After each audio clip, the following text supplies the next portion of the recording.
What's going on, everyone? This is Adam and Craig with Grandstand Golf. In this show, we're talking the 2020 CJ Cup at Shadow Creek, our PGA DFS picks. We'll also be dropping a CJ Cup Sleepers video, and for the first time, we're going to be doing a European Tour Scottish Championship DFS breakdown. So look for those videos as well. Finally, on Wednesday, we're going to go live on Twitch as usual, 9 p.m. Eastern, so make sure to check us out then for a full DFS breakdown of the CJ Cup. All right, Craig, we are not in Asia. We are staying in Vegas. Yeah. What do you know about Shadow Creek? Well, I know very little because this is the first time a PGA Tour event has been held here. So for someone like me that really likes to delve into the past, past tournaments, look through everyone's stats going into it to see what type of golfers do best, it's really just a shot in the dark. So good opportunity to where, the sharps out there know less. So it's a pretty flat, wide open playing field. It's flat, wide open, and every golfer, barring something crazy, has 4 days of scoring. We have no cut. I think we're high 70, 78-ish entries into the tournament. So you can build 6 players. They're all going to go through to Sunday. And we don't have a ton of data on it. The only thing that people may have seen here is the match with Tiger and Phil when they did the Vegas one a couple years back. Yeah, so basically, from what I know, it's an oasis in the desert. It's been under a couple ownerships, I think, with MGM. Lush course. They kind of took a flat desert. They made all these hills, these trees, this water features, all these undulating fairways and greens. So it's really an oasis in the desert. I think I made a mistake there. I think it's a par 72, standard 72, 7,500 plus yards. It did have an extension at some point. Boom. There we go. Editing on the fly. I love it. And yeah, as you said, first PGA Tour event here, we don't have shot tracker, shot link, even just profile. Not even shot link. We don't even have scoring history. So there's little to go on. We do know the course record. Yeah.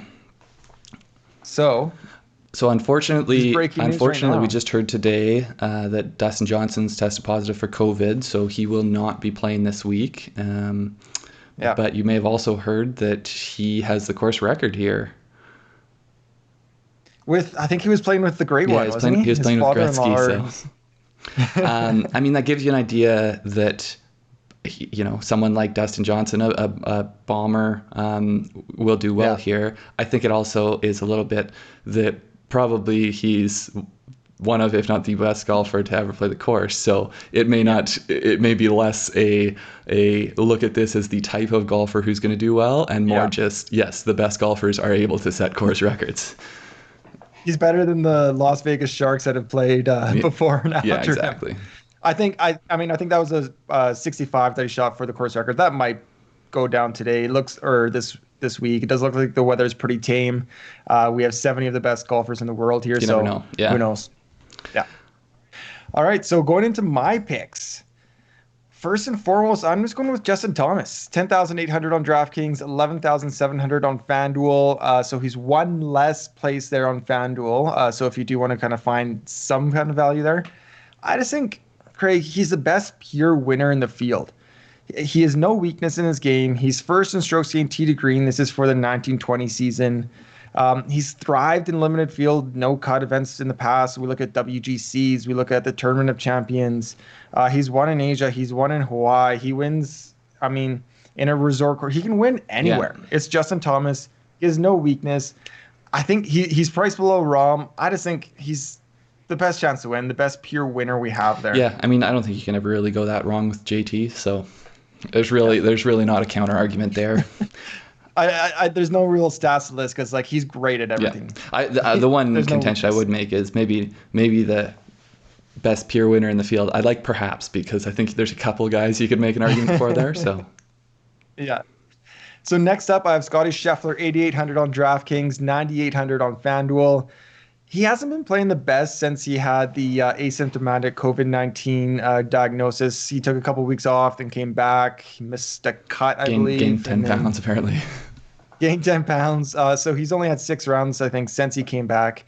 So he's battling with some rust. I think that's over now. I think for guys that perhaps play in the U.S. or haven't played in the U.S. Open since the U.S. Open, he has an advantage over them because he has a few competitive rounds under his belt. Last year, 10th in strokes gained tee to green. So again, looking at the DraftKings price, he's 17th, but he's 10th tee to green. I think value. That's a discount. That's a value right there. And yeah, I think he might just have lower ownership than he was such kind of a stud going into the U.S. Open. He was playing so well, and then he got this diagnosis, had to take some time off, wasn't great right out of the gate.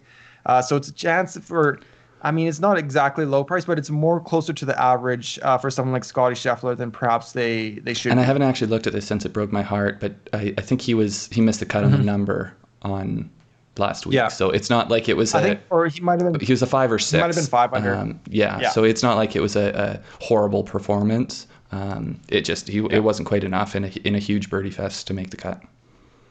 Yeah, exactly. And then my last pick is Paul Casey, 8,000 on DraftKings, 9,200 on FanDuel. He's a classic all-time ball striker, 15 strokes gained off the tee, 9th on approach. This is, again, for the 1920 season. He wins all over the world. He's won on 3 different continents. I mean, I was trying to find a win in South Africa or something early in his career, but I couldn't find it. So 3 continents is what we have. He's done well in Mexico in WGC events. I think he was a 2nd there in Mexico. He just seems too cheap. He's below average on DraftKings, on FanDuel, at 25th and 24th ranked. I'm going to buy him, Paul Casey. If he has somewhat of a hot putter, I think he has a good chance for a top 10. Yeah, I think that he also may not attract a ton of ownership. I mean, I haven't looked a ton at who's around that price range. We'll get into that a little bit more tomorrow on our Twitch show, but he's definitely an interesting one. I think there's just some guys that kind of, they own their European Tour circuit, they own their PGA Tour circuit, and that's what they know, but they're not really good at a curveball. So when you have guys like JT and Paul Casey that can win anywhere or win at a first time on a course, I really like to see that for something where we don't know what's going to happen. They're not really fazed by, something new, something different, something. Yeah. Exactly. I like it. All right, Craig. Who do you got? So starting out, I am going with Xander Schauffele. I mean, everyone knows him. Everyone loves him. He's ranked 5th. He's priced 5th on DraftKings and FanDuel. 10,300 on DraftKings and 11,500 on FanDuel. The guy's just playing great golf. He's 10 of 11 top 25 since the restart. And for someone priced 5th, his strokes gains for the full 1920 season, he was number 3, and he's been number 2 since the restart. That's 4 guys in this field. So that doesn't include, I think Bryson might nip him in this year, but Bryson's not playing this week. We know Xander can go out there and score anywhere, but he's really a stud in these no-cut events. So I was looking through, WGCs, the Tour Championship, BMW Championship, the list of no-cut events. I found 16 in the last 2 years. In those events, he had 10 of 16. He was in the top 10, and in 6 of those 16, he was 1st or 2nd, which is. That's crazy numbers. Crazy. 6 of 16, he was 1st or 2nd. That's actually mind-boggling. I love that stat. So I just think he's one of these guys. If you give him 4 days for sure, he knows he can just go for broke. And I like it. Another guy, just like JT, he just doesn't have a weakness. I mean, he's just so rock solid across the board. Yeah. And when he gets hot, like similar to JT, when he gets hot, unless one of those other top players are hot as well, then he's gonna run away. Yeah. Love it. Next, Daniel Berger. He is 9,300 on DraftKings at 12th, priced at 12th there, and then 13th on FanDuel at 10,400. He's another guy that I feel like his play since the restart has been especially good. But also for the past full year in general, he's 4th ranked for strokes gained in both of those over both of those time periods. So I think they're just a little bit reluctant to bump him up in these stronger fields to be priced any higher than he is. But he 4 of 9 top 3 finishes. So in those other 5, 3 of them are the 3 worst ones were at the Memorial, the BMW Championship, and the U.S. Open.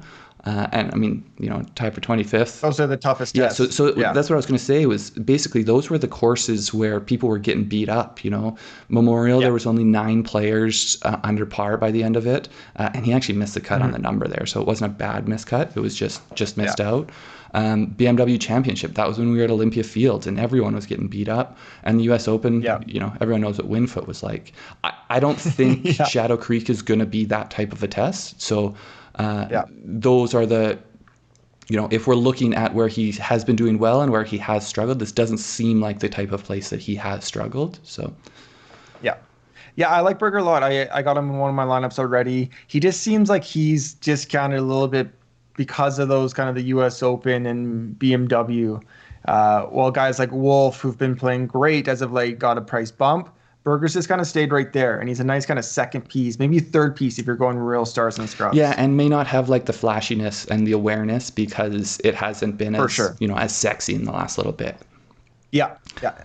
And last, Harris English. So this is someone I was on last week, and it bit me a bit. I'm surprised. I'm going back to the well. So DraftKings 8,600, he's ranked 19th. FanDuel 9,600, he's ranked 20th. But for the same reason I picked him last week, I'm going back to him. He's 5th strokes gained for the full 2019-2020 season, 6th since the restart. And yeah, really, I'm buying the dip. He was about a plus 0.9 ball striking last week, but he lost just over 1 stroke in the short game.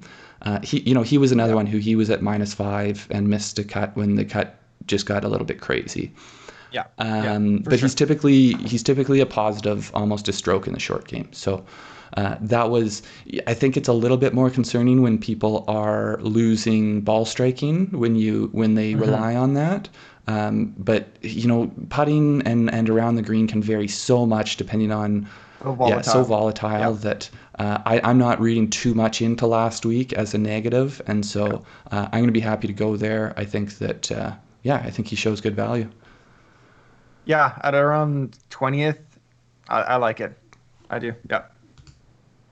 All right, should we quickly recap? So I got JT at 10,800, Scottie Scheffler at 8,800, and Paul Casey at 8,000. Do you want to do your picks, and then we'll talk about our fades? So just recapping, I've got Xander at 10,300, Daniel Berger at 9,300, and Harris English at 8,600. So we're not going to do a fade video this week. We have kind of a really short field, so we're just going to give you one fade each. Mine is Tyrrell Hatton at 9,600. Again, coming off a win. I've kind of talked about it. Yeah, so I've talked about it on our pod, on different YouTube videos. I always kind of like to fade the last winner coming in or the winner of the tournament the year before. Hatton just kind of falls into the week prior. He played great. There's no reason really to fade him. He is coming from the UK all the way to the Pacific Coast. I mean, I did see on his Instagram he's not out in coach, like he's on a lie flat bed, but still, you are traveling. I think he got a price bump because he's a recent winner. So really, I love the guy, but I'm fading the DraftKings price. I just think the travel, coming off a win, he got bumped up. He won't necessarily kind of come out. He might come out a little bit flat. So I enjoy watching him, but I'm going to fade the price with Hatton. Yeah, I hear that. I oftentimes like Hatton as a play, but usually he's sort of in a different echelon of players in terms of his pricing. So I do hear that. I may, just because of our different approaches, I may still have a little bit of exposure to him. But and actually, so my fade, I'm fading Hideki Matsuyama at 9,200, which he's one of my boys, so it hurts a bit to do, but. And like I say, I still will have a tiny little piece of him, but it's just going to be, I'm not going to keep his ownership at the level of either guys up there. So Hideki, I don't know if you were watching much of his feature group last week, but he was just struggling. Like his ball striking was not pretty.